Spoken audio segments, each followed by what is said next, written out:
Form Insta வாசகர்கள் அனைவருக்கும் இனிய விநாயகர் சதுர்த்தி நல்வாழ்த்துக்கள். ஒவ்வொரு வருஷமும் செப்டம்பர் மாசம் வர நம்ம எல்லாத்துக்கும் பிடிச்ச இந்த பண்டிகை குறிப்பா ஏன் விவசாயிகளுக்கு முக்கியமான பண்டிகைன்னு தெரியுமா?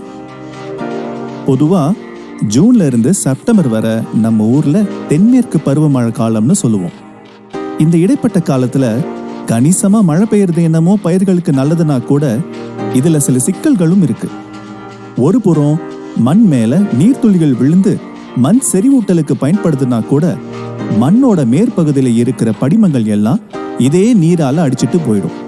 அது மட்டும் இல்லாம தளர்வான மண்ணுல நீர் பாய்வதனால தாது இழப்பும் ஏற்படும்.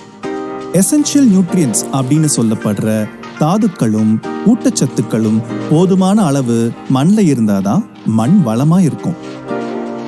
ஆறுகள் போன்ற நீர்நிலைகள்ல களிமண்ணை சேர்க்கும் போது இந்த சிக்கல்கள் எல்லாத்தையும் சரி செய்ய முடியும். நாம களிமண்ணை மட்டும் நீர்நிலையோட சேர்க்காம இதோட சில மூலிகைகளையும் சேர்த்து விநாயகர் சிலைகளை வடிவமைக்கிறோம்.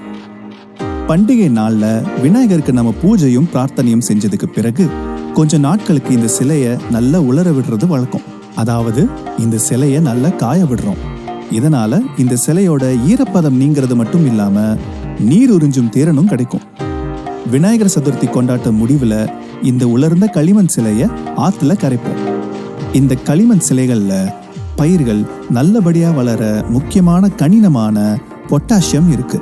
கூடவே மெக்னீசியமும் கால்சியமும் இருக்கு. அது மட்டும் இல்லாம இந்த சிலைகளை கரைக்கிறதுனால தாதுக்களை மண்ணுல தக்க வச்சுக்கிற திறனும் அதிகரிக்கும். இதனால நிலத்தோட நீர் தேக்கமும் நல்லா இருக்கும், ஊட்டச்சத்தும் நல்லா உரியும், பயிர்கள் நல்லா வளர்றதுக்கு எல்லா சூழ்நிலையும் சாதகமா இருக்கும். இறுதியா மண் வளத்திற்கு எந்த குறையும் இருக்காது. பொதுவா ஆகஸ்ட் மாசம் நடுவுல விதை நடுவது வழக்கம்.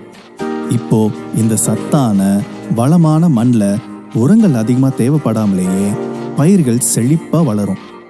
இதுல இருந்தே களிமண்ல செஞ்ச விநாயகர் சிலைகள் பயிர் வளர்ச்சியில் எவ்வளவு முக்கியமான பங்கு வகிக்குதுன்னு உங்களுக்கு புரிஞ்சிருக்கும். உங்களுக்கு ஒரு அன்பான வேண்டுகோள். அது என்னன்னா, இந்த வருஷத்துல இருந்து ஈகோ ஃப்ரெண்ட்லி அப்படின்னு சொல்லப்படுற சூழல் நட்பு சிலைகள் மட்டுமே உபயோகப்படுத்துங்க. இதை எதுக்காக சொல்றோம்னா, செயற்கை ரசாயனமும் சாயமும் பூசப்பட்ட சிலைகளை நம்ம நீர்ல கரைக்கும் போது அதுல இருக்கிற நச்சு பொருட்கள்னால மண் வளமும் பாதிக்கப்படும், சின்ன சின்ன உயிரினங்களும் இதனால அழிஞ்சு போகும், பயிர் வளர்ச்சியும் பாதிக்கும். அதனால இனிமேல் களிமண் சிலைகள் மட்டுமே உபயோகிப்போம். விவசாயத்தையும் விவசாயிகளையும் ஆதரிப்போம். சுற்றுச்சூழல் பாதுகாப்பு பேணி போற்றிடுவோம். மீண்டும் ஒரு முறை ஃபார்ம் இன்ஸ்டாவின் விநாயகர் சதுர்த்தி நல்வாழ்த்துக்கள்.